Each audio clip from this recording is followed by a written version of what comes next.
Warning: the following program contains adult language, adult themes, and spoilers. Viewer discretion is advised.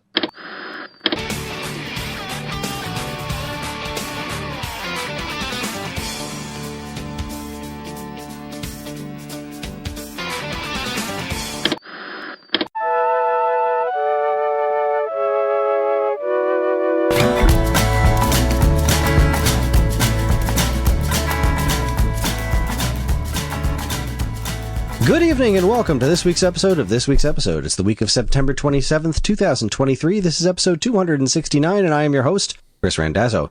Joining me tonight is professional writer Karen Randazzo. Are you sensitive about being a weather nerd? Staple remover Evan Goldstein. I'm Dan Rydell. And mixed metaphor Angie Fernot. It was 66 degrees in Denver today. Maybe one reason why I should care. This month was my pick, and I chose Sports Night specifically because of a quote that keeps coming up, but mostly because I love this show and will always take an opportunity to talk about it. Is this a good episode? Let's find out. But first, how are you? Yay.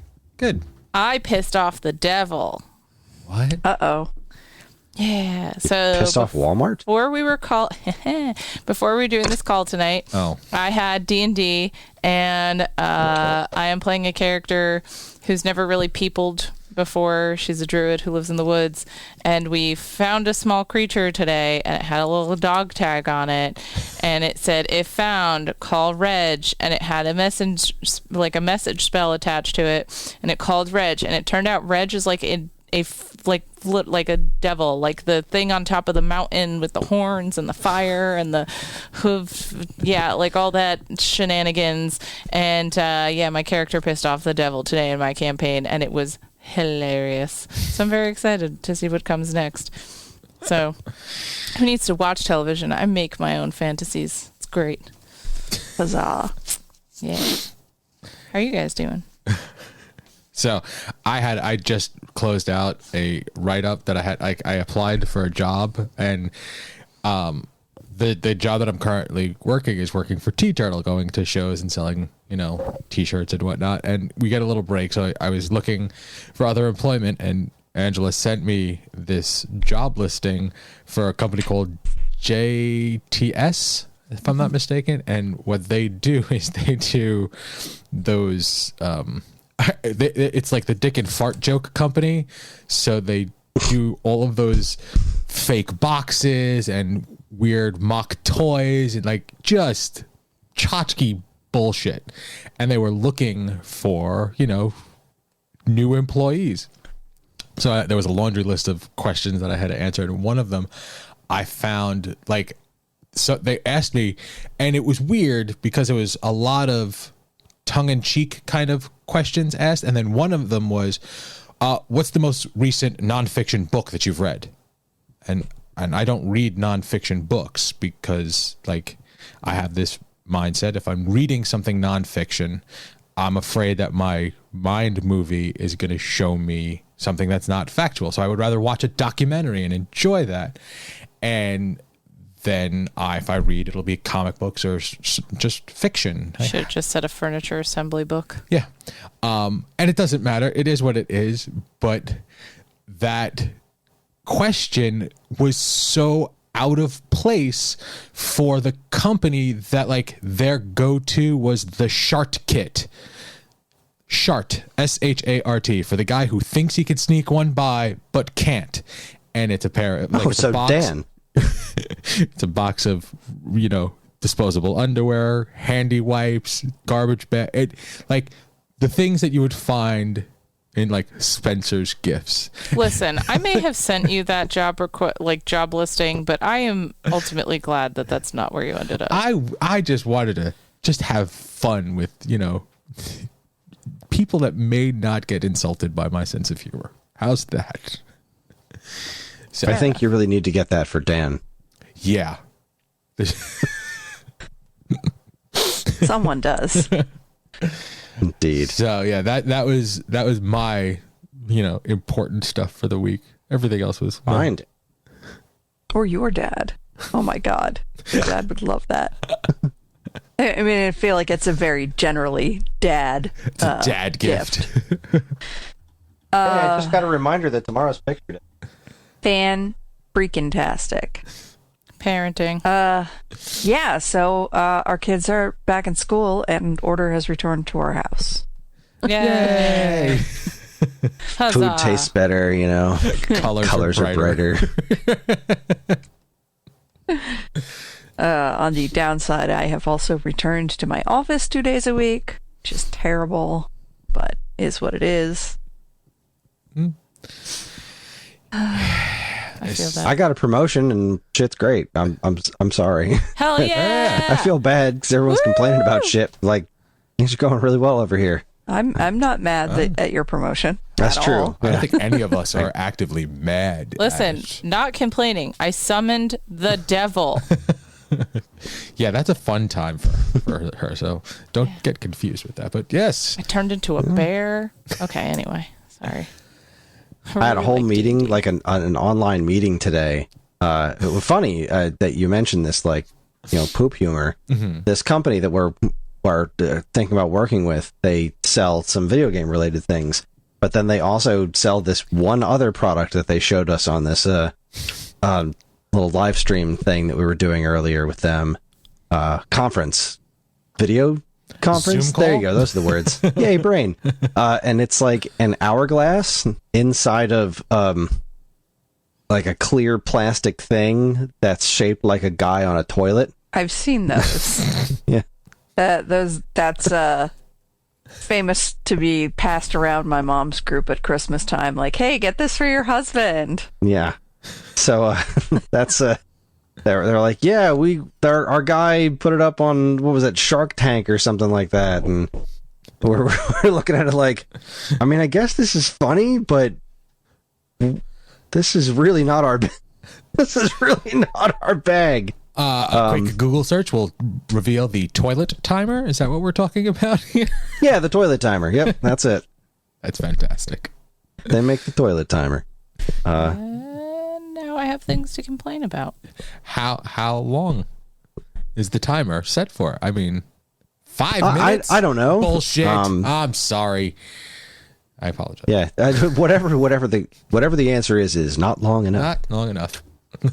But no, the job's been super fun, and I get to do all kinds of like organizing and things right now. Like I'm trying to resituate a lot of the website, just kind of move things around and make things make more sense. We've got a big meeting tomorrow. We're going to be talking about some changes. I've got some handful of new products that I've been finding for us to carry on the site, awesome. which is cool, and that's fun to be a part of. And it's just it's a fun job. There's a ton of there's way too many video games I want to play right now, which I'm also having super good time with. Yeah, I'll talk about that on Stone Age Gamer. But yeah, there's just a ton of great games to play. I'm having an absolute blast with them, and TV's been very enjoyable. Karen and I have been watching stuff that I know what she's going to talk about is going to be a good time, and I know that what I'm going to talk about, which is apparently currently being a good time. I wouldn't know. I'm not currently watching it. I'm talking to you because I love you more than Star Wars. Wow. That's a lie. You don't. I just have to say, not only do I not believe you, but also I'm very happy for you, Kris, because I feel like, I was telling Evan this the other day, I feel like you really, for a long time have been sort of chasing your dreams, and for some people it will just never happen. And I feel like for you, some of it's really happening. You have this job, you get to work on Stone Age Gamer and do a podcast that you're really passionate about. And it's just I don't know, it seems like there's some things that you've really worked for that are happening for you. And it kind of renews my faith in the universe that you can work hard and get things that you really want in life. So Renewing the faith that not everything sucks. yeah, I Not don't know. everything is awful all the time. Yeah, you guys have dealt with a lot in the time that I've known you, and it's really nice to actually see you get something good, having a positive outcome, and I'm really happy for you guys. Well, thank you. I was having this conversation, about everything sucking with another friend of mine earlier who was like, yeah, so my wife got laid off and I got COVID and everything's terrible. And I'm like, oh. And then he said, how are you doing? I'm like, I'm Never mind. Doing pretty good. Things are good. Sorry. Yeah, yep. I feel that. We have all had our struggles, and everybody is entitled to both bad times and to celebrate the good times. So don't sweat that too much. We do not hold anything against you guys if you're having an upturn. We want that. We want that for you. It's like really nice to get good news once in a while from your friends, you know? Mm-hmm. I do know. Yeah. I hear you loud and clear. I like it when you guys get good. Thanks. We do too. Yeah. Angie, how was your whole gallery show? I think that happened since the last podcast. Yeah, so last month our art went up in a gallery, and it was there until today. Actually, today was the last day. It came down. I sold a piece. I actually sold a piece that wasn't even in the show, which was pretty cool. Sold two?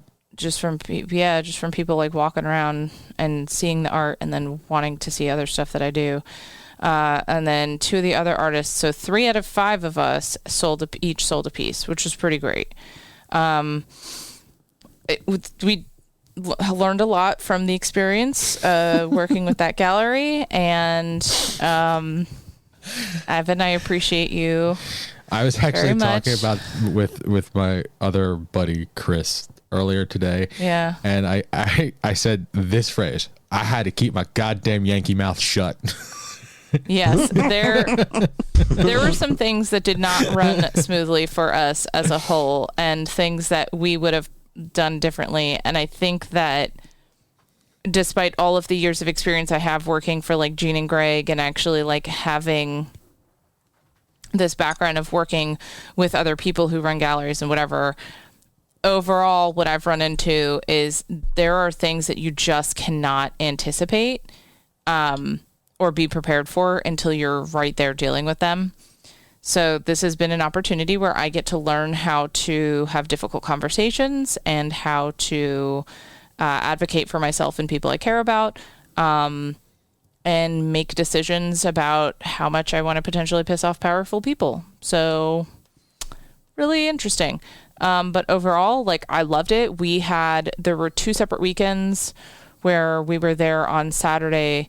One of those weekends, Evan was out of town for Tea Turtle, but this past weekend we were both there. We worked the gallery from 10 a.m. to close at 5. I mean, the opening, have we recorded since the opening? Because that was phenomenal.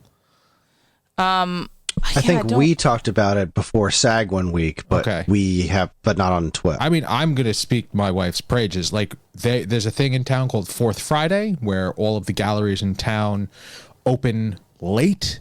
And, you know, people just wander the streets going from gallery to gallery. And this is the Arts Council, which is usually a random kind of gallery. It's not a consistent thing. And the amount of people that were at that show was astronomical for that gallery. Like, I am so proud of the work that Angie did with the rest of the team there. Like, they did it was the crowdest I've ever seen that gallery on a Fourth Friday. And many people have said the same. Like, so kudos to you, my wife. Oh, thank you. Well, I mean, it was really great to have the turnout that we had. I felt like our community really showed up to support us, and yeah, it was really cool. And Evan did a lot of the behind the scenes stuff that like no one gives credit for, and not for nothing. Shout outs to Evan, because you stood behind, there's like a little L-shaped counter thing that is there when people walk in, and we had comics on display the night of the opening. And every single person who came in, he greeted them. He talked about Tales of Cape Fear. He talked about our project and who the artists were and what we do, and engaged them and piqued their curiosity. And like, he peopled hard, you know, for a guy who doesn't like peopling, he peopled real well. So it's funny because the pure bowl. There was wine on the bar as well, and people kept asking me, like, yeah, I'll take a glass of red, and then I just slide the bottle and I cluck to them like, I'm not bartending. My pour is definitely going to be heavier than your pour. go nuts. The thing is, you're saying that now, and I'm like, fuck, we should put a little tip cup out and been like, yeah, he's bartending. What's up? Leave tips. Like, it's okay. but we got the thing that was cool as a takeaway is that we got free reign of running that gallery like it was our own for the time that we were in it, for the hours. Like, they're not typically open on a weekend. So if we were there, that was an unusual thing for them.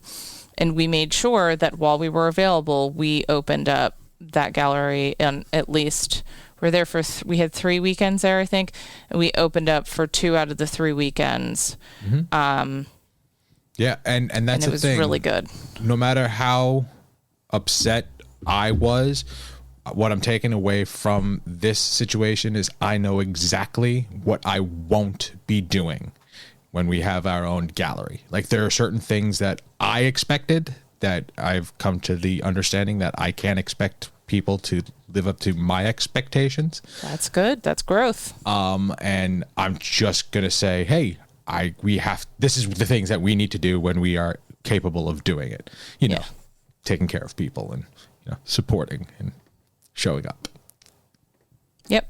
But it was great overall. Thank you for asking. How about you, Karen? I saw you did a show recently. You've been doing a few shows.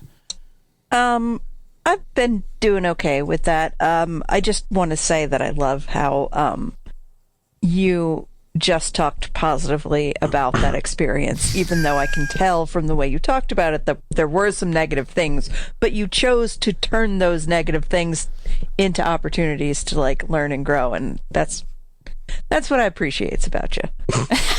Is that all you appreciates about me?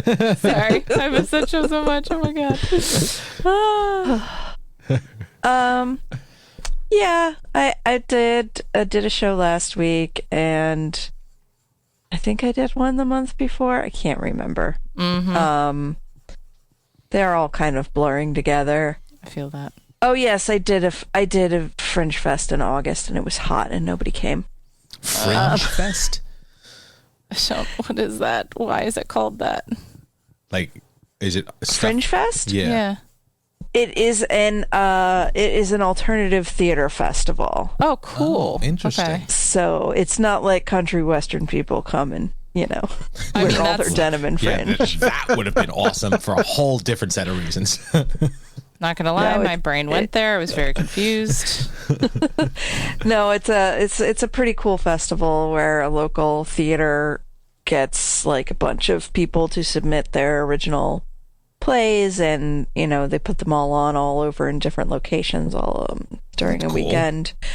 And I think this was the first year they did it where they had art and craft vendors in a little area that you would have to pass through to get to the different theater venues, so that there was stuff to look at and things to buy while while you waited for your next show or whatever. And it was a 2-day thing, and Kris was out of town, so I couldn't do the long day because it was just too much. But I did the short day, and it was hot as F, and nobody came. That sucks. I'm sorry to hear that. I know that feeling. Yeah. Really, what I wanted to ask you, artist to artist, is do you find that people are just having less disposable income to spend on art these days? Yes. Or is it just me? No, it is for sure the case. Just for example, even for us, Evan knows I usually have money that I will take to shows just so I can spend a little, to share with other vendors and show my appreciation. And even that, I'm finding I'm less and less able to do that for myself. But then the people who are coming out to the shows, we're just seeing a lot more people that are pinching pennies. One of the shows that we did most recently, it was a couple months ago now, but even during the summer, there were people who were like, we just really wanted to come out to this event because we always attend these kinds of events, but we do not have the same kind of money to spend. And I was like, okay, you're here. Yeah, I can speak from the other side. I'm not I'm not an artist. I work shows as a vendor for a company where I sell. I work for Tea Turtle, which is a really well known geek culture t-shirt company, and it's down all around. It's not as I think it's maybe towards the end of the season as well. It gets less and less, but like I know the last show that I went to, and I worked in Des Moines, I didn't hit my projection. Like it was one of the slowest shows I've ever been to, like not just worked, but like been to in general. So it's also, you know, at the end of the year, it gets a little rougher as well. Yeah. So for sure, I would say, just don't give up yet, but like also sometimes it's about just finding new ways that you can engage with your audience. So if you're not able to do stuff with sales, like maybe consider looking into, can you teach a workshop, or can you do like online stuff where you just have like a hangout so that your customer base that may enjoy working with you and wants to support you but can't necessarily turn out financially, maybe find another way that you can keep that engagement so that they have further buy-in, and when they have that spending power come back, you can, you know, have strengthened that relationship so you come to mind first when they think about where they want to spend again. I appreciate that. This has been your Business Hour podcast. Yeah. Artist Business Hour with Angie and Karen. Sorry, y'all. I love talking shop. I mean, this is like, and I learned so much from strategizing by talking to my friends and other professionals, and, you know, like, and to be clear, like, I still have issues monetizing my own stuff in many ways, to the point where I met with a small business consultant, and she was like, yeah, you need my help. And I was like, yeah, I know. You know, because there's still a lot of stuff that we do, like even the Tales of Cape Fear comic, for all of the issues we've published and all the stuff that we're doing and the places we've got that book out, like it's still very much a labor of love. We had a beautiful, successful Kickstarter campaign, and we had a very, very, very minor net income that is borderline negligible for the amount of work that we put in. So, yeah. And I, you know, appreciate all the suggestions, and I'm actually in a personal place where I'm like trying to find balance between like giving myself more of a break. Because I do too much all the time. That's very fair.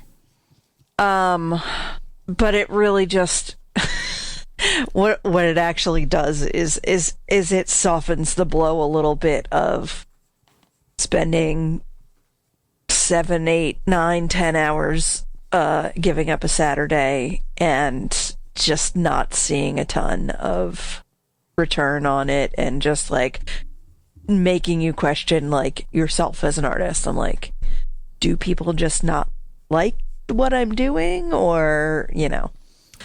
No, I would say, and listeners, I mean, if you all, like, I know there's a good number of nerds that I like to talk to that, like, I've seen some of you at shows or whatever, like, you know, feel free to share your feedback, because I personally have found that a lot of times what happens is like, maybe what you're doing is not for every audience, but a lot of times what I'm seeing is, you know, what you're doing is likable enough and reaches a lot of different types of people. It's really more about who's showing up, the type of market that's showing up, right? And if you have low attendance, then you can't do anything about that. And if they're not engaging in the way that you're hoping, most of the time I'm just finding like, you do good quality stuff. It's probably more about money than it is about whether or not they're interested in what you do. So we can chat more about it off line, if you will, or whatever, or not on the podcast. We can touch off base off mic. There we go.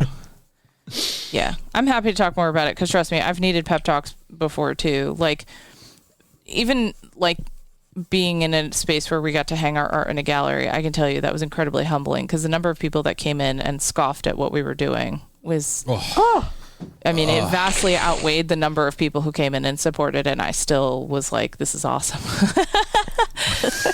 So it's funny because the room was not that big, and you could see like there were 3 types of people: the people that literally did the 4.5 second lap and then just made it their way around back to the door; the people that the other side of that are like, wow, this is really interesting, I've never seen this in like this town before; and then the third person like, what what's going on here? What is happening? What's going on? Yeah.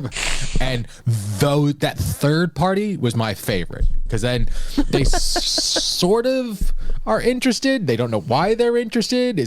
So it all depends. Finding your niche. Don't lose heart. But let's talk TV. Yeah. Yes, please. I like TV. I'm going to go first because it's quick. I've watched a lot of Justified, and for some reason, just about the entirety of 2 seasons of Leah Remini's Scientology, The Aftermath.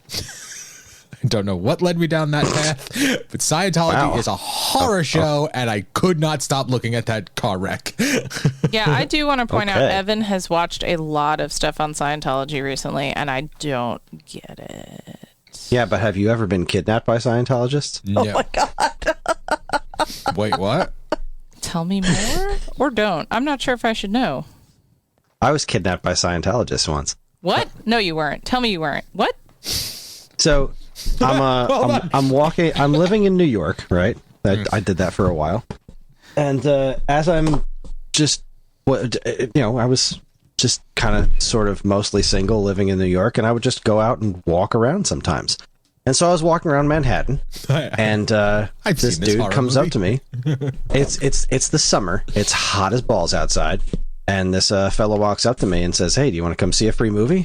And I'm like, "I don't know, what's it about?" He's like, "It's about some stuff. It's an air conditioned theater." And I was like, "I ain't got shit to do. Let's go." Oh boy. Was I with you at the time? I think that we had just started dating. Okay, so yeah, I definitely wasn't single. But, Did you at least either ask way, if it was X-rated? walking around, and this dude offered to show me a free movie.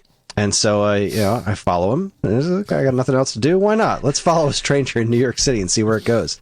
And he brings me into this room with like maybe 2 other people, and it turns out to be a movie about L. Ron Hubbard and Scientology. Awesome. And I sat there in this theater. I'm looking around like, what the hell is going on right now? And like the doors were very closed. Like I couldn't just leave. I was just kind of stuck in there watching this movie about L. Ron Hubbard. And then afterwards, they had a whole conversation with me about like being really pushy about trying to like buy the movie and buying what's the stupid book? Dianetics. Dianetics. That was it. Yep, it was a Dianetics movie about L. Ron Hubbard, and then it was buy the book, then it was join the cult, and that kept going for quite a while. I was in there for a couple hours, and I couldn't leave. And then eventually they gave up when I was like, I'm definitely not going to do anything with this. Eventually they gave up and let me leave. But yeah, it was sounds more or terrifying. less kidnapped by Scientologists for a couple hours. So pretty wild. I watched 13 to let's say 20 episodes of that story repeated over and over and over again to varying degrees of horrific. Yeah, there's some pushy people, man. Yeah, they are. It's amazing. Like, and that's what it is. I keep saying to myself, it's like looking at the car wreck, like being like I can't turn away, and like, how is this still a thing? Like, that's what's running through my mind. Not at all like, well, he's got some good points. No, that's not happening. God, I at hope all, not. at all. So that I think I'm on like the last episode of season 2. And it's mind-wobbling how this ideology was in such control for so many decades. Did you say mind wobbling? Yes. Like Kelly Bundy, the mind wobbles? The mind wobbles. Yes, it's mind wobbling. I say that all the time. Fucking A. So yeah, that's what my most recent television watching has been, and every once in a while I pop on Justified because that show, the OG version, is phenomenal. It is. All of it is so good. It's this fucking delight. Yep. All right, what do you guys got? All right, I'll jump in. I've been watching Ahsoka. Mm-hmm. Big shock. Mm-hmm. I have been loving the hell out of it.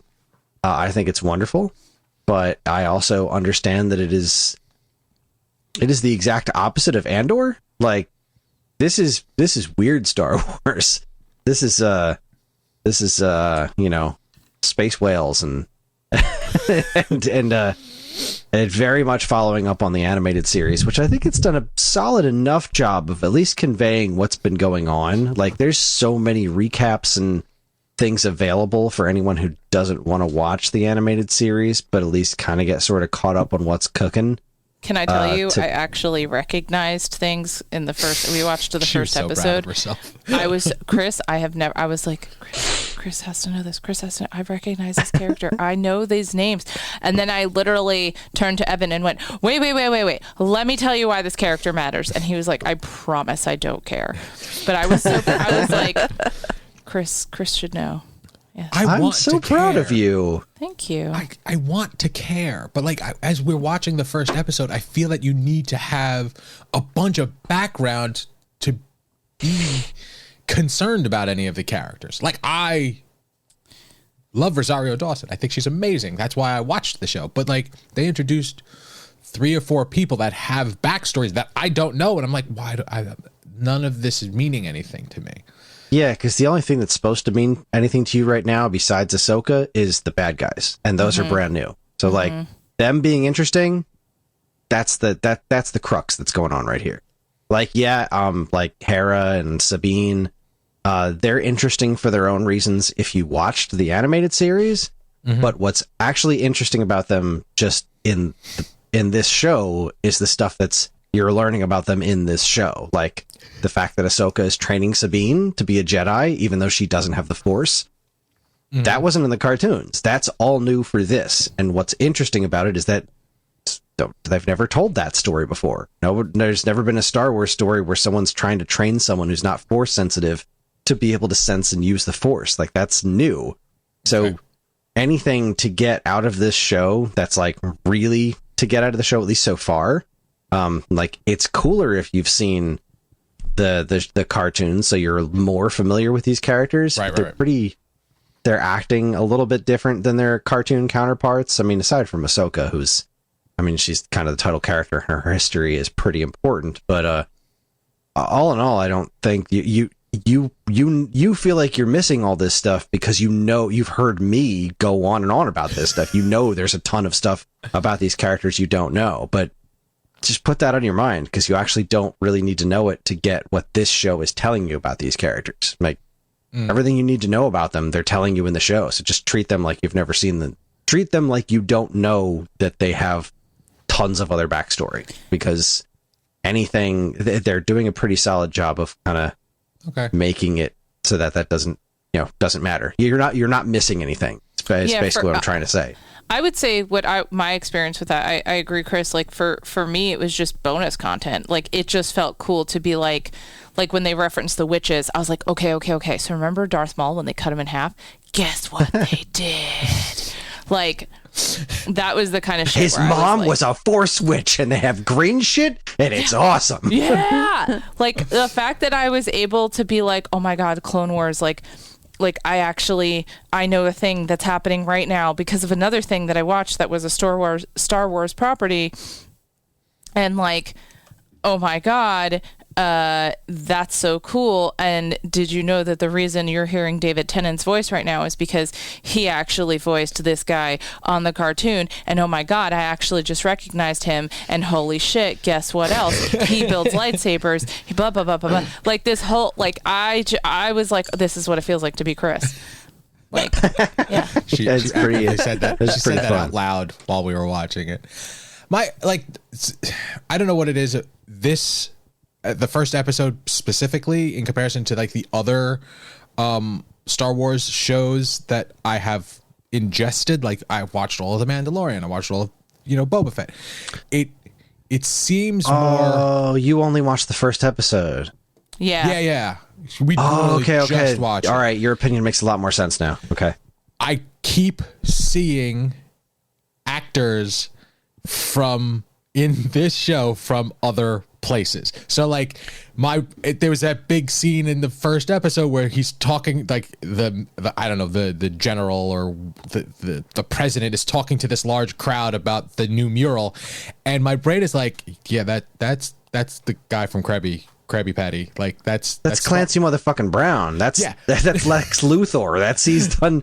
God, Clancy Brown's been in everything, but like including that character in Rebels. Right. And that's I want to like. So when the bad guy shows up, I'm like, oh, that's the Punisher. Like that's where my brain went, as opposed to because I wasn't engaged enough. But I will. Clancy Brown voiced like 3 different Star Wars characters throughout Rebels and Clone Wars, which is hilarious. And that's I know him from SpongeBob. But we will like we're gonna end up watching the whole thing because of Rosario alone. Like, yeah, her performance is fantastic, and in fact, this is the most recent episode that was last week, right? So this week, the one that's happening right now as we speak, is the follow-up to the last week one that got a whole bunch of attention because it was kind of like the big mid-season thing, and it had Hayden Christensen as Anakin Skywalker in it. And I know that's a big deal. That's one of those things that always like turns me off, you know? Hayden Christensen? Hayden Christensen in general, like, okay. He seems like a perfectly lovely guy, but I really did not like his performance as Anakin Skywalker at all. Same. As human. So when he showed up in Obi-Wan and was like, hey, look at you being mostly inoffensive. Good work. You know, it was fine. But when he was in this one, I'm not going to say that he was like good, but like he was channeling Matt, I think it's Latner or Lanter. Okay. He was channeling the voice actor who played Anakin in the Clone Wars. Yeah. Like, I had heard him say in interviews that he watched all the Clone Wars and was really studying the way that this guy, because, you know, Hayden Christensen played Anakin for 2 movies, where this guy played him for like 15 years or for how long Clone Wars ran. Like, this guy was Anakin for a lot longer. So he really channeled him, and he did his best, like, impression of the way he played the character. And, like, it was so much better. It was like, oh, like he wasn't distracting. Like every time he talked, it wasn't distracting. It just felt like, okay, oh, now there's a character on the screen and not Hayden Christensen saying things at me. So I really enjoyed it, but it was also really fun because one of the things like you just can't take away from him is his physicality in the role. Whenever he did lightsaber battles, like the dude has just a natural ability to be imposing with fight scenes, and God, the fight choreography in this show has been out of control. Like Ahsoka in particular has just been doing these. She does. Just keep your eyes peeled because you said you're going to watch more of it. Watch the way she dodges. There are so many just amazing dodges she does during the course of this show where you're just like, man, that was cool. You know, I'm surprised that.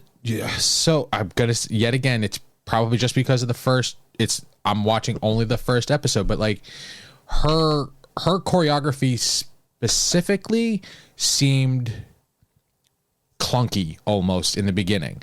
Wait, did we talk about that? I made comment about it. Okay.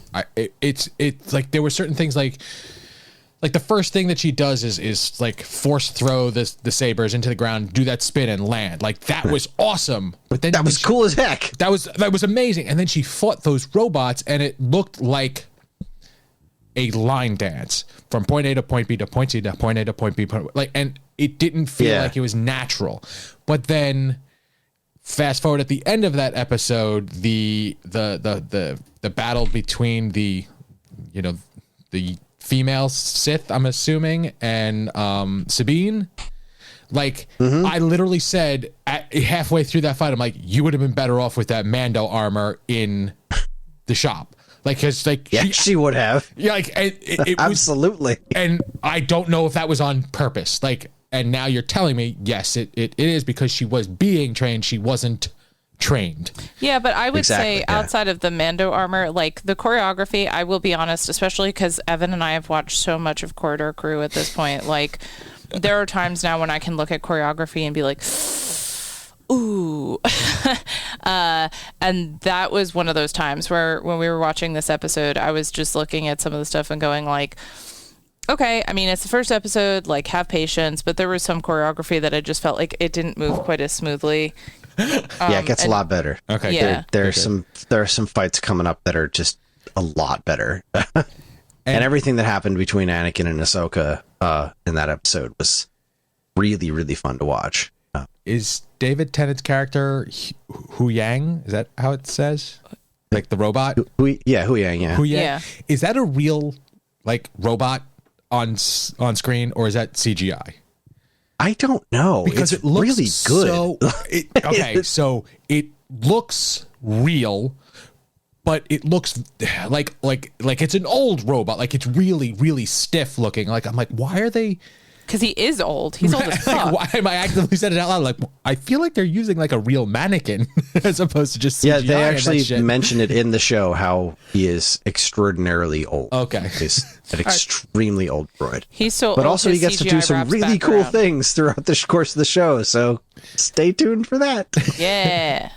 And it's David. I am just loving the shit out of this show as it's hitting all my Star Wars nerdy vibes, and Angie, as somebody who's watched Clone Wars, you're just gonna fucking love this episode. The one with Hayden Christensen in it. I think you're just gonna fucking flip it. The stuff that you see in it, because it's a lot of very specific callbacks to Clone Wars, which works as huge fan service, but also is there to serve a point of the story. Because so Ahsoka has been real. She's been a bit out of character ever since she first appeared in Mandalorian.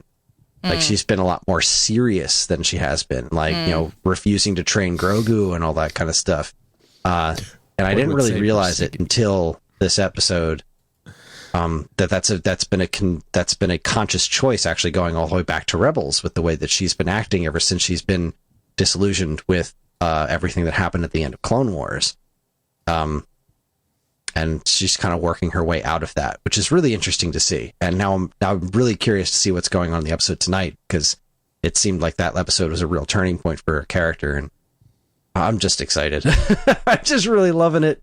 As a Star Wars nerd, I find the whole thing about training Sabine to be utterly fascinating, and I want to know more about what happened with it.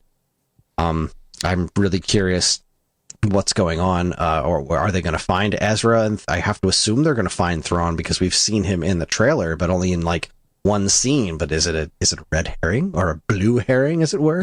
I don't know. It's all very interesting. But I found something online that I thought you guys should hear, because it really made me laugh. This is stuff they actually let happen on Star Wars: The Clone Wars. Okay. None of this is made up. These are all things that actually happened in the Clone Wars. Mm-hmm. Okay. Godzilla tried to eat Chancellor Palpatine. Darth Maul came back from the dead as a crime boss with robot legs and had a giant angry brother named Savage. Okay, let's be clear. Those were spider legs. Okay, go. But they were robot spider legs. Yes. Jabba the Hutt's uncle was an offensive gay stereotype. Palpatine had a gigantic forehead for literally no reason. There was a zombie episode. They named a Jedi I'm Gonna Die and then killed him. Some senator had a sex robot. All the Twi'leks had French accents. Ahsoka got hunted for sport. Anakin had to do emaborate BDSM roleplay with an evil cat lady. What? Dooku was almost murdered by the Macbeth witches. Hondo Onaka happened. Yoda made contact with Qui-Gon Jinn's ghost, but the other Jedi thought he had dementia. Yes. 0.07 seconds after leaving the Jedi Order, Ahsoka crashed her motorcycle, got a girlfriend, and ended up smuggling drugs for the mob. Anakin and Obi-Wan met the physical incarnations of the dark and light sides of the Force, and they looked like goth drama queens and his cottagecore sister, and both of them were furries. Ahsoka got bit by an evil rat, which made her evil for a while, and Jar Jar killed a guy. Damn. Didn't see that last one coming. We all The show saw was that fucking coming. weird, man. And like this Ahsoka show is a continuation of that kind of Star Wars. And I just love that exists in the same universe as Andor, which was the most self-serious Star Wars I think has ever been. And it just fucking works. It's such a magical thing, and I'm so happy at how much fun I'm having with Star Wars these days. Oh, this is why I love talking to you about it. That's great. I'm glad. I'm so glad you're getting something good out of this. I'm getting so much good out of this. I'm thrilled. I can't wait to see where it's going. I can't wait to see how it's all going to tie together. Like, there's supposed to be some sort of, like, there's all these theories going on about where they're going with this whole, I don't want to spoil anything that's happening in Ahsoka per se, but there's a whole overarching plot where they're trying to go to where Ezra is. Yeah.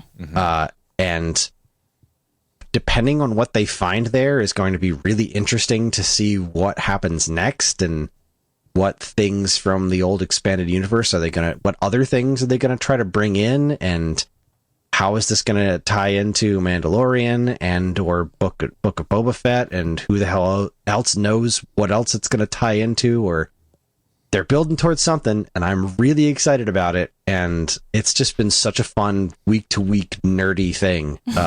It's been just giving me life. I love it. Oh, man. Thank you for all the Star Wars knowledge you've shared with us over time, though, because I do think that, like I said, for me, I finally am getting to appreciate a little bit what it feels like to be in that mode, to be as much of a Star whore as you are. No one is as big a Star whore as Kris. No, that's why I wish that were so. I mean, of course, the internet fandom is just like, all the weird Star Wars fans are all like shitting all over Andor. Like, no, now this is the best thing ever, you Andor pricks. It's like, come on, can't anyone just enjoy things? Like, can't we just have fun with how much fun Star Wars is? Because there's just entire sects that are just like, no, this is the dumbest shit in the world. Andor's the best thing that's ever happened to Star Wars because it's dark and gritty and real and serious. And then everyone else, these other groups of people are just like, this is the best thing ever. It's so much better than Andor. Like, everyone's in Andor is the best thing ever. And then, of course, there's the loudest chunk of the, not largest, but the loudest chunk of the audience that takes every opportunity to be like, this is dumb. Disney ruined everything. Rey's and Mary Sue, the sequels to the worst thing that's ever happened in the history of humanity. Nazi Germany was better. Like, all hail Star Trek, right? That's how that ends. It never goes there. It never goes all hail Star Trek. It's always the prequels were scripture. The prequels are the best things that have ever happened. Everybody who hates them is just a bunch of haters. Hayden Christensen is an acting god, and the prequels are undeniable masterpieces. And anybody who thinks otherwise is just full of shit. And it's like, I don't know how to tell you your opinion is objectively wrong, because that's not possible. But if there was an opinion that was wrong, it's that. Come the fuck on.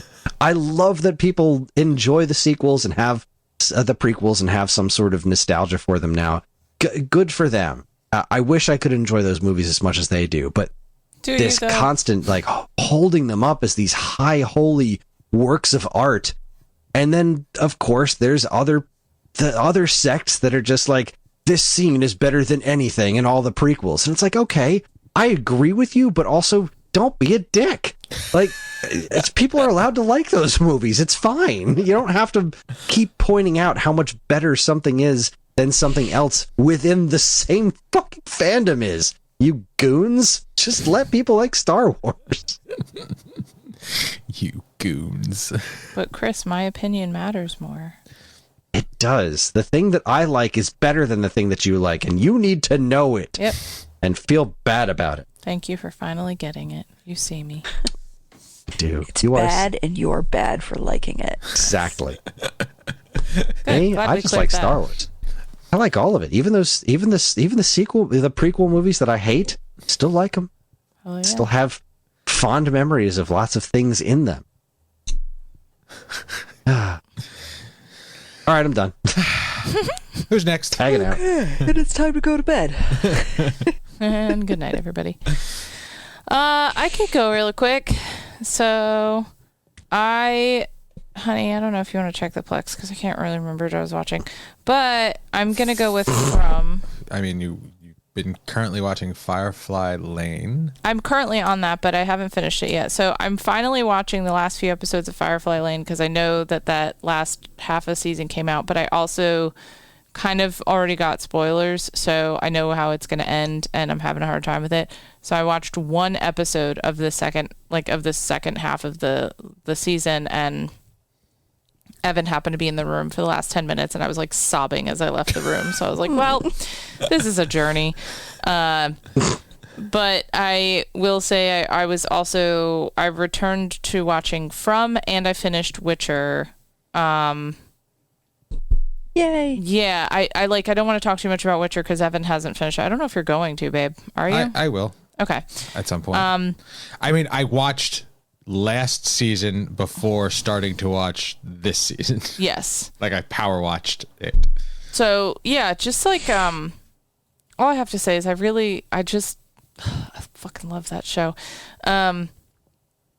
I love that show to the point where, like, after watching an episode, I went for a run and had like my best running time I've had in like 2 years. So that'll tell you something. But I was watching the show From, and I finished the current season. And like, y'all, it's another version of Lost. I'm telling you, it is absolutely another version of Lost. So for anyone who's watching it and doesn't want spoilers, just tune me out for the next, 3 minutes. But like, I straight up got to the end of the season. And so this whole premise for this show, because we've talked about it a little bit before, but the premise is that people get stuck in this town and they can't leave. There's a one-way road, there's one road going in and out of the town. It doesn't matter which way you leave. You end up circling back in, like you've reset or glitched the matrix, whatever. And no matter what people do, they can run through the woods. They can, try all these different things. They just haven't been able to find their way out. But the people that are in this village in this town started asking questions. So there's a newer family that showed up in the first season, and you're following their story. And basically the mom starts digging a hole in their basement. And as a result of digging that hole, they're doing it because the wires in the house, they pulled some wires out of the wall. They don't go anywhere. The lights turn on and off, but the wires don't do anything. The phones don't actually work, except for random occasions where they do, and then it's creepy as fuck. And so she's trying to dig to follow the wires all the way down, and it turns out when she gets to the bottom, there's this cave system that she has dug through, and the wires are just dangling to nowhere. They just end at this cave system. But the other thing that's fucked up about this cave system is that this is the downside of this town beyond the fact that everyone's trapped. At night, there are these creatures that come out and they walk around, and I don't really know the story behind them, but it seems like it's potentially anyone that's been lost or passed away in this town in the past, or whatever. But they walk around. They're basically these weird monster vampire type creatures. They have old fashioned clothes in a lot of cases, but there are these talismans that they put on the doorways to buildings and structures. And as long as the windows and doors are sealed, they cannot be penetrated, right? So that's how they stay safe. But they'll cover the windows, because if they don't cover the windows, there's a chance that these things will use mind techniques to basically hypnotize members of the town into opening the window and letting them in. And it happens in one episode, and they wreak havoc on this house. I mean, it's insane. I remember that. Yeah. So this whole thing is that they're trying to get out of the town and escape it. And these things sleep during the day. Well, the mom, when she gets to the bottom, the fucking hole goes to where they sleep. So, oh Jesus, yeah, it is horrifying. And there's all this stuff where people are having visions, and they're seeing stuff that is there and isn't there, and they don't know what it means. And there's all these questions they're asking, but they're completely unanswered. And at one point, two of the characters go out into the woods and venture the farthest they've ever gone. And they're in a tent, right? So technically, they close the door of the tent, they zip it shut, they zip the windows, they put the talisman up, the things can't get in. But something else like picks up their tent and literally like drags and throws them around for like an extended period of time. And when the sun finally comes up again, they open the tent and there's spider webs everywhere. So it's as if like a giant spider picked them up and brought them to its lair. And then he's like walking through the spider webs because that's the smart thing to do, and has like a vision of his dead ex-wife, like, and she reaches out to grab him. And when she opens her mouth to yell, like a different sound comes out entirely. It's just insane. It's fucking insane. And this whole thing is like, okay, they realize like maybe this wasn't a good journey. There's all this other shit that happens. Finally, at the end of the second season, the mom who dug the hole realizes that she thinks she knows the answer to figuring this out and getting out. And it involves this vision she keeps having of this like tower. And then other people have seen it as like a lighthouse. And she figures out how to get to this tower because there are trees that have holes in them. And if you go inside the tree, there are doors to other places, but you don't know where each tree is going to put you until you go into that tree. And they just happened to find the one tree that leads to this tower. So she goes to the top of the tower, and there's characters that have been seeing this little boy in white, and the little boy in white is like one of the only like visions that's not horrible so far that they've seen, when he seems to be trying to help them. Well, she's at the top of the tower. She sees the little boy, and he fucking pushes her out the window. Yikes. Yeah. But here's the big spoiler. At the end of all this, okay, sorry if you don't want to spoiler, fast forward again. It's been a little bit longer than 3. Sorry. It's been like 5 minutes. I was timing myself. She fucking falls out this window, and she wakes up, and the season ends where she's in a hospital, and she got out. And like, Jesus. Yeah. So, and the thing is, the people who end up on this road and in this town, they have a map where they're tracking where everybody comes from. There is no pattern that they have found. They're from everywhere. So she ends up in a hospital somewhere, and like and that's where the season ends, is now she is theoretically or hypothetically, whatever, separated from everybody. And it's almost as if it's like Lost, where she fucking woke up or whatever. Like, it's just, there's so many questions.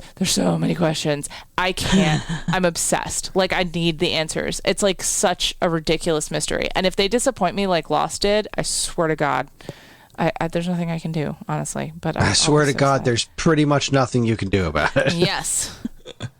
What is this show on? Plex.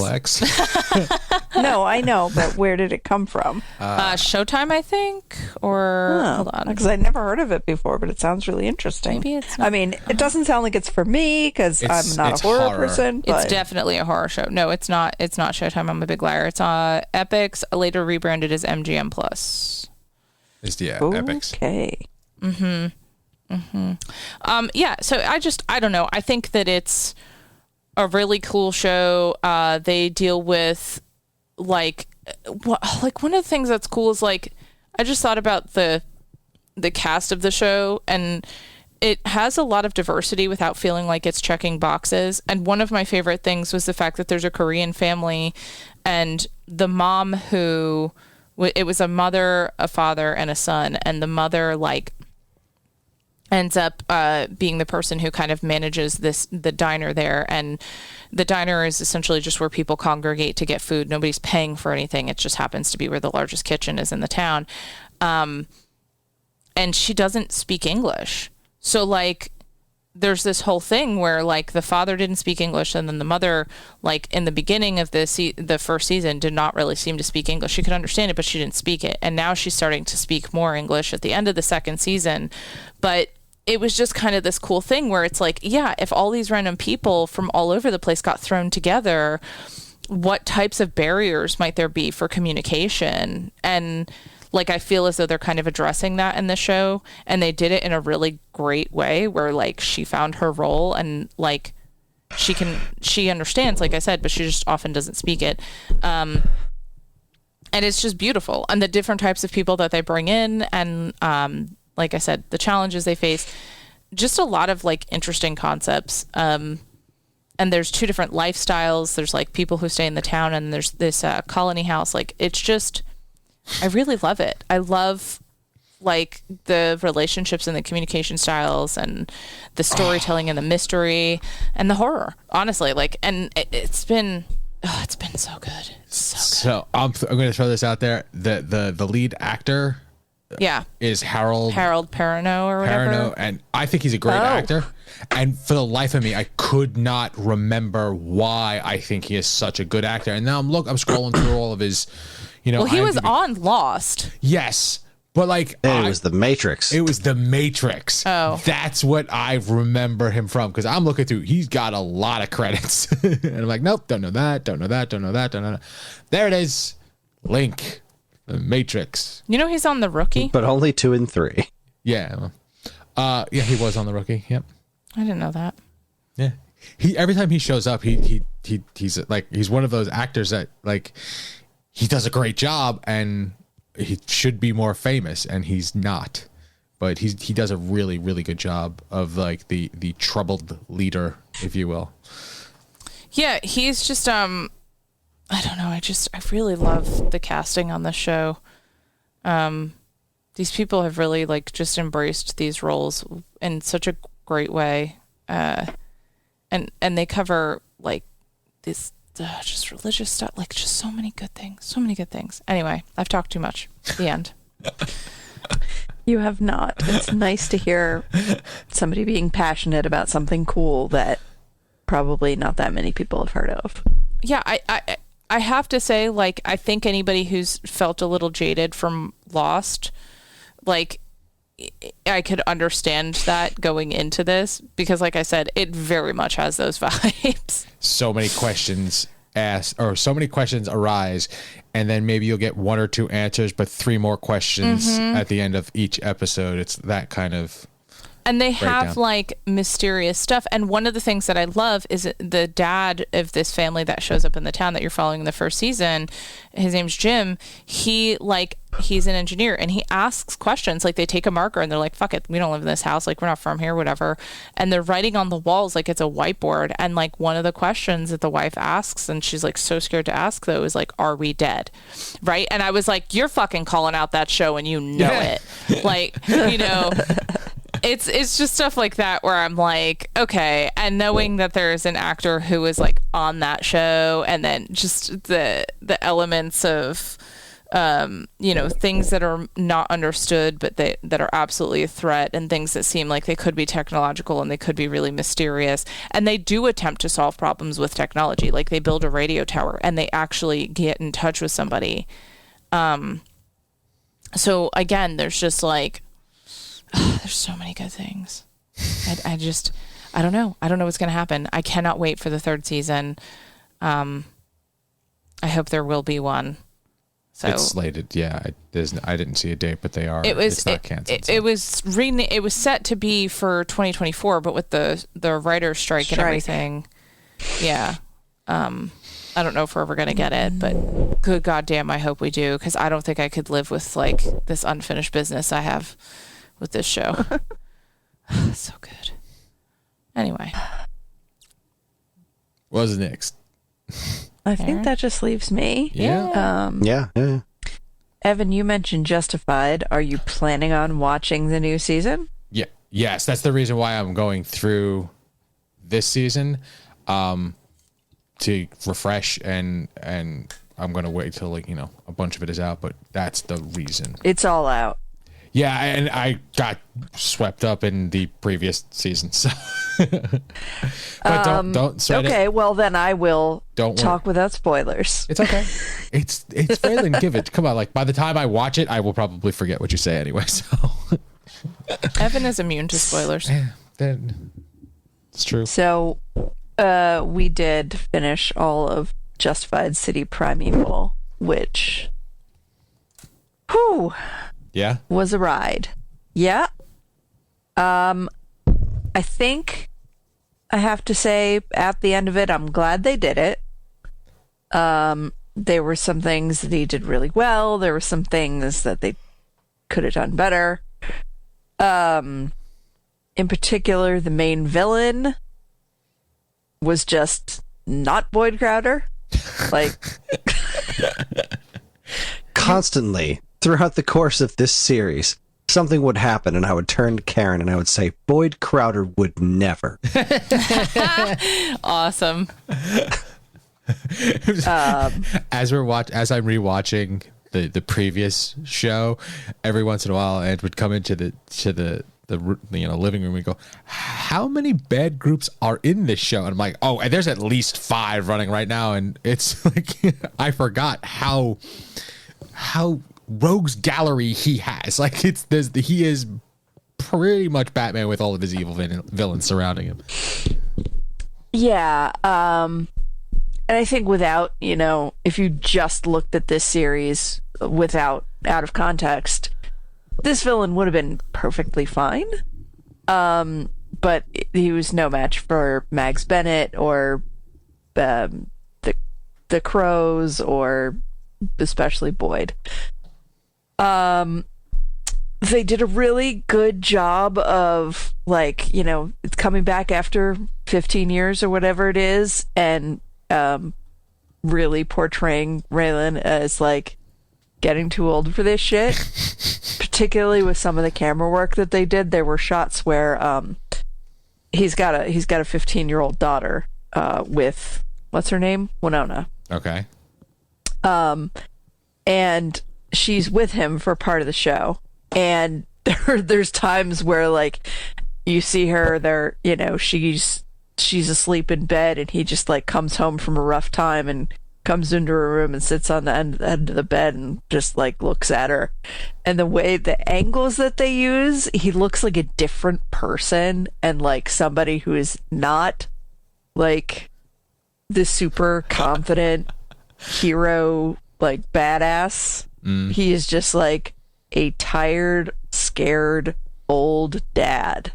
And I thought that was pretty remarkable, the way they were able to show him in that way, just by different camera and lighting stuff. And Raylan was in classic form. I mean, there's lots of good Raylan. He has a love interest in this, and when they get together, like, it's like they're sitting in the car talking to each other at the end of an episode, and you think they're going to get together, and then the next episode, it's like, cut to the morning after. And it's like, why did that happen off screen? Like, and I thought, oh, well, maybe, Timothy Oliphant's, like, self-conscious and doesn't want to do nudity, like, or, partial nudity. Nope. At his age. And then he's, like, walking through a kitchen with no shirt on, and he looks fucking great. And I'm like, what? I don't understand what just happened. I didn't understand that relationship in general, though. I didn't sense even this. I didn't even see it coming, because I sensed absolutely no chemistry between the two of them. And it's like, oh, happens. Oh, okay. But I mean, maybe I'm alone on that. That completely blindsided me, and I didn't get their relationship at all, just because I didn't sense anything between the two of them. But yeah, I mean, I get it that it didn't really seem like it was, love at first sight or anything like that.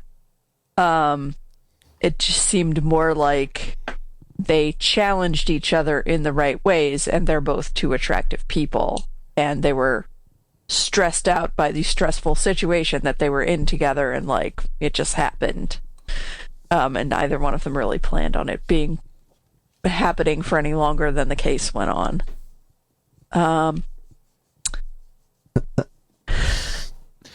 There was an equally, like, the main villain's accomplice. This girl that also was like, "You're no Ava." Ava would never. Correct. So, that was a little disappointing. We didn't get to see Art. Art's presence was sorely missed. Really? Because, like, he is my third favorite character on Justified. They didn't even mention him. Oh, that's like upsetting. Damn. Yeah, that was a bummer. But it was definitely, like, the cat and mouse between him and Raylan were, was very interesting. It was definitely worth watching, definitely compelling. But the way they ended it in a way that made a lot of sense for the character. and I really appreciated how they, took care of the ending. And then they teased for a possible second season, and the teaser just made me mad that wasn't what the whole season was. Boo. Like, I get that this season set up, like, not only, like, this little bit at the end that set up what would happen in the second season, but also, like, the place that Raylan got to personally by the end of the season, and imagining him being in that mental place, and then the events of the little teaser, and then he has to, like, go to that second season from the mental place that he reached by the end of this season. That it makes sense why they did it this way, and I hope they get a second season to tell the story that I really, really want to see. But if we only get one season, I wish it would have been the one that they would make season 2 be. It's really frustrating. Well, now I have to work my way. I got to get through. I'm like tail end of season 3, I think, so just about halfway done. Yeah, and you don't, for anybody who's out there being like, oh, I remember that show, but I don't really have a time for a 6th season rewatch. You don't. You need to. Like, yes. It's certainly enjoyable to rewatch 6 seasons of Justified, but if you don't have that kind of time, you don't need to do that. You remember who Raylan Givens is, and that's really all you need to know. So as we're chatting about this, I just looked at like the original IMDb for the original series, and there were 78 episodes from the first Justified, and there were only 5 characters that showed up in all 78 episodes. Damn. Of course, Raylan Givens, okay, Art, Ava, and who do you think the other 2 are? I want to say Boyd. Did you say Boyd already? Nope. 74 for Boyd. Oh, the boss? That's Art. Oh, Art. That's okay. Art. Raylan? Oh, we had Raylan. I feel like it's something stupid like Dewey Crow. You know what? Close. It's Tim and Rachel, the other Marshals. I looked at that. I went, are they in every goddamn episode that I watched so far? Because I don't think you should count that if they're in the background. That's crazy. Yeah, 78 episodes. And Art is I'm not going to lie, like his rapport with Raylan in these, it's just it's so well done. Like he presents as like the like the troubled father. Like, why do I have to keep dealing with you? You pain in my ass. And that's what I love about him. So yeah, there's not a lot. Like there's a scene in the last episode, but other than that, there's not really any interaction with other marshals. He's working with the Detroit police. Oh, still a marshal though, right? Yeah, he's still a marshal. Okay. Yeah, he like happens to end up in Detroit by coincidence when all of this shit is happening, and he's like, well, obviously I'm going to help. He's Raylan. Shit just follows him. Yeah. So overall worth watching, but it's not the original, but I would like to see it get the support so that we could see a second season that could be close to, if not on par with, the original. Oh, who's doing is it FX? FX. Good. Yeah, Good. just like the original. Well, here's hoping we get what we wanted. Here is Word. open. All yeah, right. come on, AMPTP. Get your shit together. Pay the writers. Yeah. And the actors. How Yeah, about do all everyone that gets stuff. a raise? There's this. Okay. All right. Are we good? Yeah. I'm great. All right, break time? Yeah, sure. Let's do a break. That's going to be it for us. We're going to take ourselves a quick break, and when we come back, we're going to talk about Sports Night. And then we're going to talk about Sports Night after I make this Sports Night reference. You're listening to this week's episode on geekade.com. Stick around.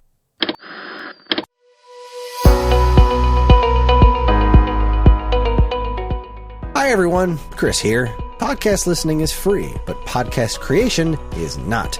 That's why the Geekade Patreon exists. In an effort to help us pay the bills, we've got a Patreon page set up where you can gain access to our monthly podcast topic schedule, get early access to many of our shows, and more. If you'd like to help support Geekade and keep these shows running week after week, head over to the Geekade Patreon page, linked in the show notes of this very podcast.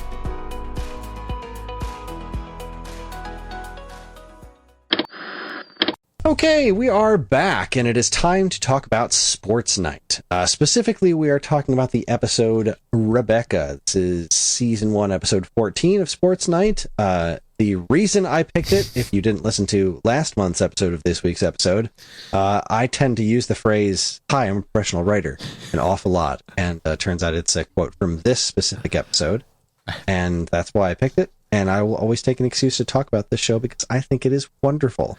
I love this show, and when we started watching this episode, it just hit me with that nice warm blanket of this is true comfort TV. This episode originally aired on January 26, 1999. I believe this was on ABC. Yeah, if I'm not mistaken. And this is pretty deep into season 1, where they've already mostly phased out the horrible laugh track that was in that started off in this show, because like, what did I say? I said this show doesn't have a laugh track. It has a chuckle track now. Yeah, they downgraded it. It like just kept getting more and more gone until it was completely gone, which is good because this show does not need a laugh track, and I want to find whoever decided it needed a laugh track, smack them upside their head, because it really takes me out of the first handful of episodes of this show. There's really long pauses and the terrible fake laugh track because it's so obviously not filmed in front of a live studio audience. It's just so obviously not shot that way. Anyways, it's a great episode of a great show. I don't think there are any bad episodes in this show, but man, there are a couple of really, really standout moments in this one. But what did you guys all think of this episode before I get into my favorites? Well, I mean, I love this show. It's been a long time since I've watched it. But watching it again, I'm reminded of the speed in which these performers perform. It's astronomically fast, and they all do such a good job of delivering their comedic lines. And I'm pretty sure it was in this, because we watched this episode and then we went back and watched one, but like, and the dramatic lines, like she is really concerned about losing her boyfriend, and at one point in time, like, she fucking shouldn't be, Gordon. Dana shows like that softness, which is not really that normal, especially in comparison to the rest of this episode. But it was great. It was so much fun. Like there was no shortage of lines to pull. It was my top one was I'm Dan Rydell, or it was the Menchie thing to do. Like it was like, that is funny stuff. You never know when Casey's just gonna flip out on you. Can I spread it out everyone has such great chemistry. The whole cast works so extremely well with one another, which makes me super happy. I don't want to dive in yet. Who else is?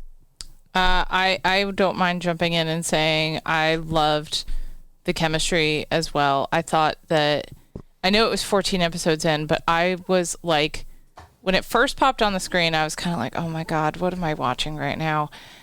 And within the first 2 minutes, I was like, oh, I'm in. I am fully in. So you haven't really seen this show before? Never. That was the first episode I've ever watched. Oh, what fun. The statement is, why is this show so good? Yeah. Came out twice. Yeah. I was like, this should not be this good. And I loved not only how fast it was, but again, like I said, that chemistry was just really impressive because it exists differently between different characters, and it felt like everybody was very comfortable in the roles they were playing. But just so fast, like so many good retorts, so many good lines. Like I laughed a lot. I just did not expect this from this show. And that's so fun to hear you say, because that's pretty much how I felt about it. Karen introduced this show to me. I would never in a million years have watched a show called Sports Night. Just didn't really occur to me as something that I would enjoy. And she showed this to me on her DVD box set, and I was like, "Oh, this is fantastic! This is Ask your so parents. good." Really, as a Sorkin joint, you weren't into this beforehand? I had no. Well, this is early Aaron Sorkin. I didn't really know I didn't really know who Aaron Sorkin was at the time. So this was until, I mean, granted, this was a long time ago. This was right. Was it West Wing was still airing on TV when you introduced me to this? I think sounds right. Once West Wing ran for like 30 years, but yeah, I had no idea who Aaron Sorkin was until I saw this and she introduced it to me. Man, Robert Guillaume, Isaac Jaffe has got to be one of my favorite characters. Like in any television thing, Isaac is so great, and I just love the antagonistic relationship between him and JJ, who is just such a piece of shit throughout the entire series. And man, when he pulls him aside at the end, so friendly. It's like, find out that quote in the quote in the journal came from you. I'm going to own your ass. Mm-hmm. I mean, I'll absolutely own it. And he just so casually drops it. That man was he was such such a presence. he was out of control. He was Rafiki in The Lion King. Oh, sick. I didn't know at the time.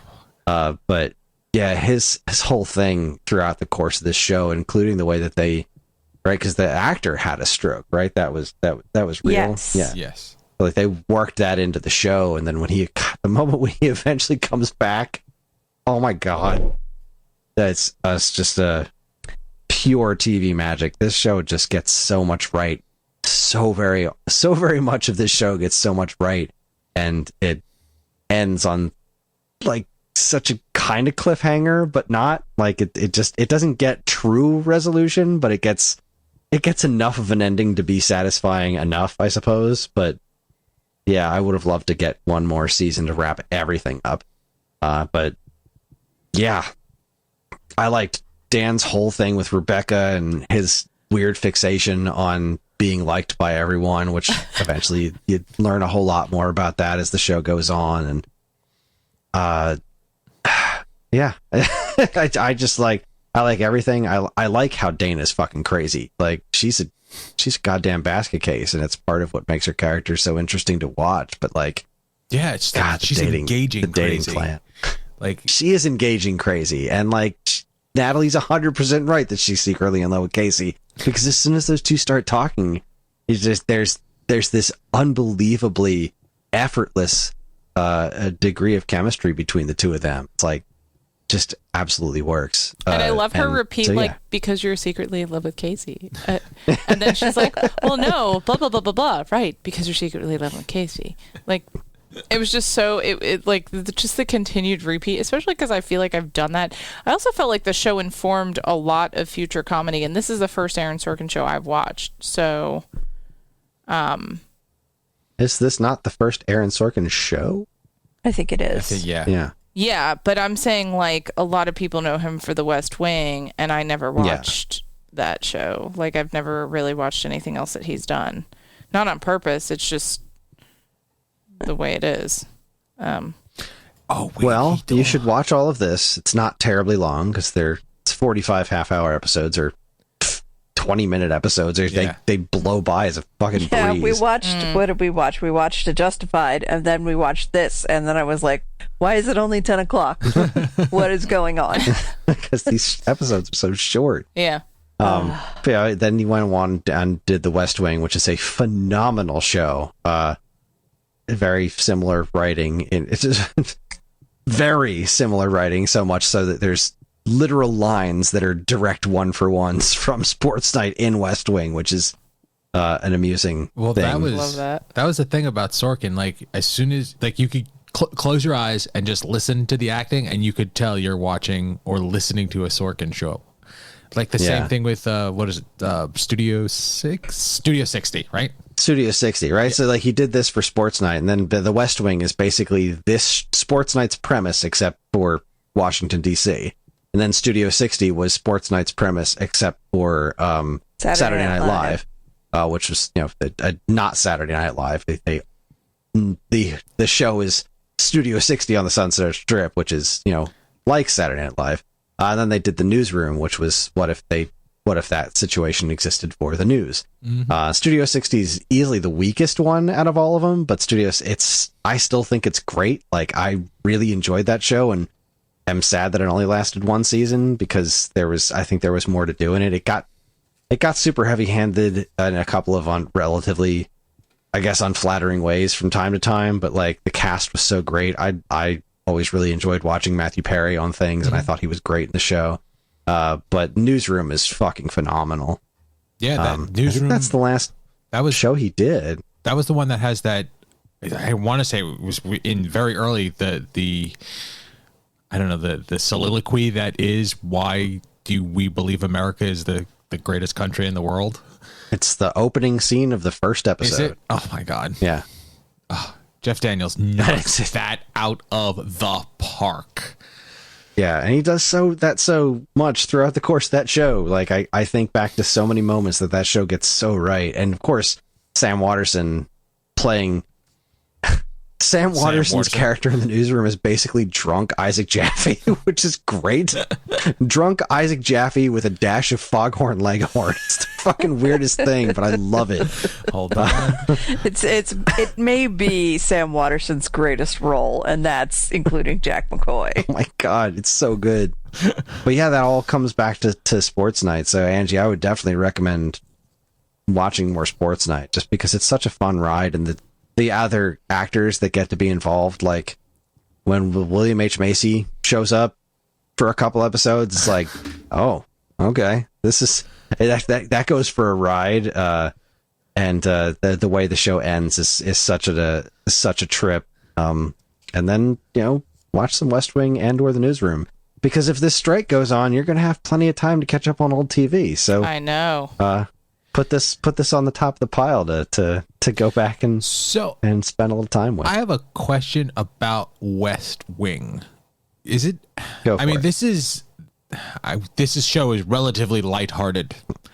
Am I correct? Because I haven't watched a lot of West Wing.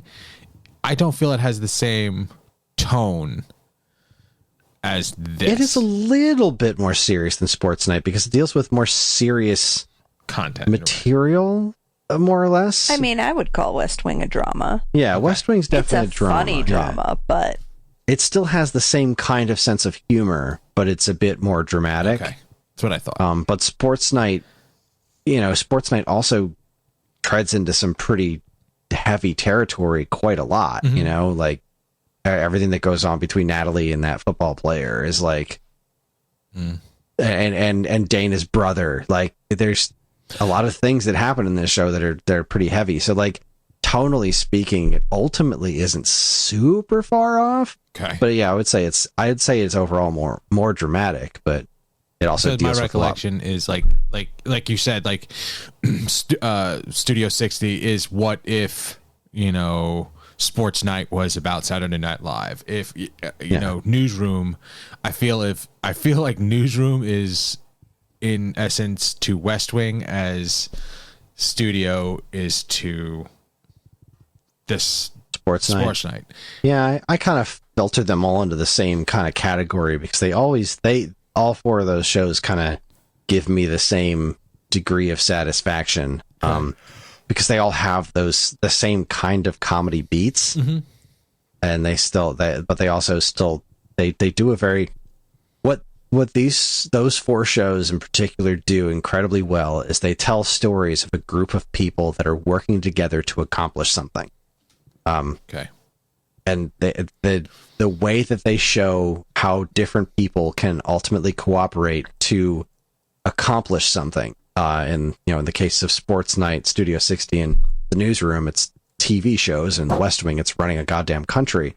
But it tells that story. The core of it always is about very different people working together to achieve a common goal, and they all kind of scratch that itch. Which is why I always thought it would be really interesting to see Aaron Sorkin direct an X-Men movie. But yeah, that would be interesting. He does groups well. I don't know if it would be good, but it would be really interesting. How much do you think that he inspired? It would also be like 84 weeks over past schedule and $95 million over budget. Word. How much do you guys think he inspired Gilmore Girls? Like the pacing on Gilmore Girls. So I don't know. I mean, the speed is there. I'm trying to hold on just one second. I can't remember who wrote. That was Amy Sherman Palladino. Amy Sherman Palladino, yeah. Yeah. But I just wonder, I get it. if you guys seem to know a little bit more about his career. I was just kind of wondering if, like, he had really worked with her at all, or if you think that she might have been pulling inspiration from him, just because, like, that pacing is there, and there is that element of, like, trying to do that, really good chemistry and storytelling style.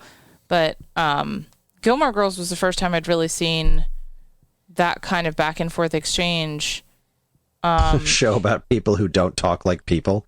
Right. Basically, I mean, it was really like a very strange way of running a show. And then to see this show, to see Sports Night, and actually watch this, I think, work in a better way. Like it's almost as if like that kind of communication style as it was intended to be, if that makes sense. It doesn't seem as I have out no of idea. place. Yeah. Like, because I love Gilmore Girls. Do not get me wrong.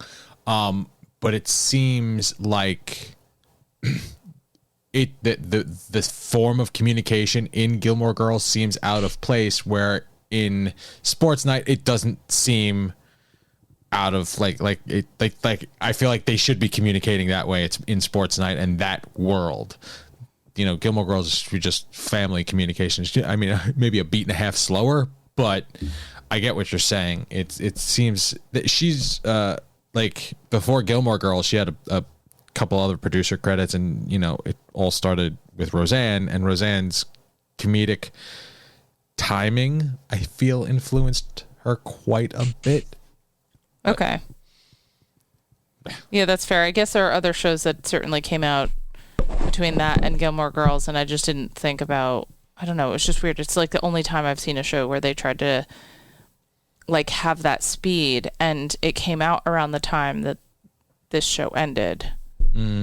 So I always felt like the Amy Sherman Palladino was more inspired by like Groucho Marx and Marx Brothers stuff than I never made that connection before. Gotcha. So I'll give that a big fat who knows. Yeah, that's fair. So not me. Karen, Chris, you say that Karen introduced us to. Karen, where did you get this from? Because 99, you're are you of the proper age to be watching this? Oh God, I don't even know. I'm gonna say it was an old boyfriend. Probably the less said, the better there. It's a phenomenal pull. It was very unique for its time. That was my curiosity. I feel like it would have come my way anyway, because I definitely watched West Wing with my family as it aired. Like that was a show me and my mom and whoever else was around at the time watched. So I would have come to it anyway, but I'm gonna say that it was a guy I dated who introduced me to this show. I just had a couple of things to say about this episode. One was about Isaac. I am very glad that you chose one that had such a meaty Isaac storyline, because I love Isaac so much. He's the best. And it was just nice to see Robert Guillaume work.